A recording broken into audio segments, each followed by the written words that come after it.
Brazil, everyone you meet will talk to you about impostos, which is like government taxes and tariffs. It drives the cost up for everything. Right now, the real, which is the currency there, is worth about 25 cents of the American dollar. And so the cost of living is actually really high. Comparatively, like with food, it's about the same, but any goods that are imported are very expensive. Water is expensive, energy is expensive, rent is expensive, because you're living in a city, and any city rent is going to be expensive. The church will pay for your rent. You just have to be careful with your money, because we don't get a lot of money in our what's called the mesada, which is your monthly.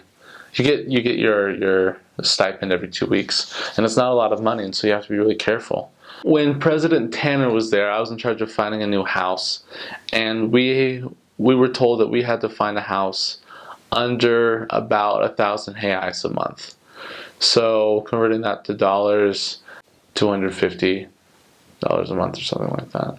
And the church will pay for that. Like, the missionaries don't ever pay rent, but what we do pay is like the water and the electricity.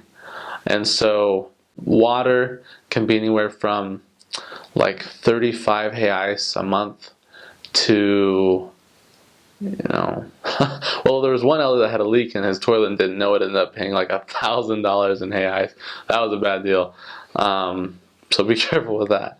But electricity is a little more expensive. That can be anywhere from 50 to 70 to 80 reais.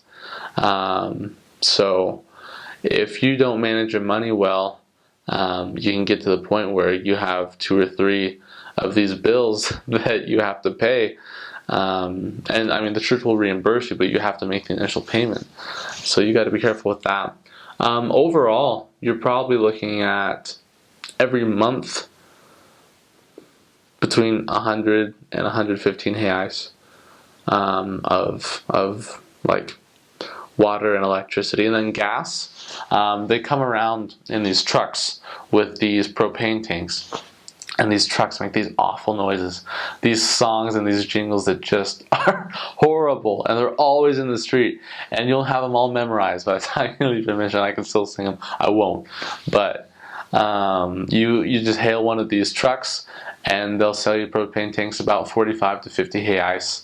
So if you want to cook anything in your house, you'll have to have one of those. Water, you need to buy mineral water, which are the gallon waters like you see in like water coolers. The water in Sao Paulo is better than water in a lot of other places in Brazil, but it's still not like recommended by all professionals. They say you shouldn't drink it. And when you get there, you'll see why. In some areas, people will offer you water, and you won't want to take it. But that's why it's important to buy your water. I think it's about 8 to 10 reais after you buy the first one, which is about 20 reais, and they just switch you out your jugs. So that's important because you can carry your water with you during the day, because in the summer, you're going to want to be drinking water like every minute. So it's important to carry good, clean water with you and to have that in your house. Taxis are really expensive, so I think I took a taxi one time in my whole mission.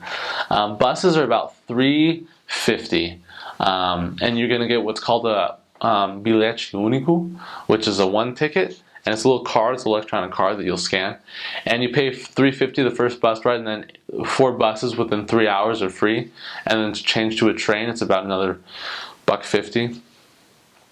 Which is expensive. That goes really quickly, because if you a round trip will be about 7 reais, and when you only are getting between 100 and 150 reais per stipend, that adds up really quickly, especially if you're taking a lot of bus trips.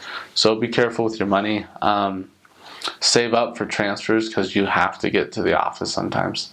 Public transportation, don't worry so much. You'll get the system after a while. It's a little confusing in the beginning. There are a lot of people that get on these buses, and so just have good etiquette. it's going to be really, really crowded on these buses. They will pack as many people as they can. They have people whose job it is to push people in to let the doors close. So you'll get over any kind of claustrophobia or any kind of personal boundaries that you have. You'll get over that really quick. It's not as terrible as I make it sound. It's just kind of the missionaries get a little cynical after a while. But it's a fun experience, and you can meet really amazing people on these trains and on these buses. A lot of the times, the Lord will put you next to someone on these trains and buses that, even if you're not supposed to baptize them, they need some spiritual help, and so you should always talk to them. There are a lot of really interesting people. Anywhere you are in the city, you can pretty much get a bus. You just have to know where the stops are. There'll be a wooden post, and that's where the bus will pass. And then the bus will have the name of it written on the front, which is the neighborhood that it will go to. So if you memorize the neighborhoods, you can always find where you are. Most Brazilians don't have cars.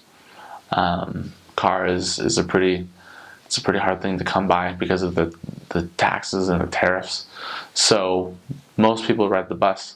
And so you'll get really handy at catching buses and knowing where to go. You'll kind of be like the leading expert in the area because you know the area better than most residents. So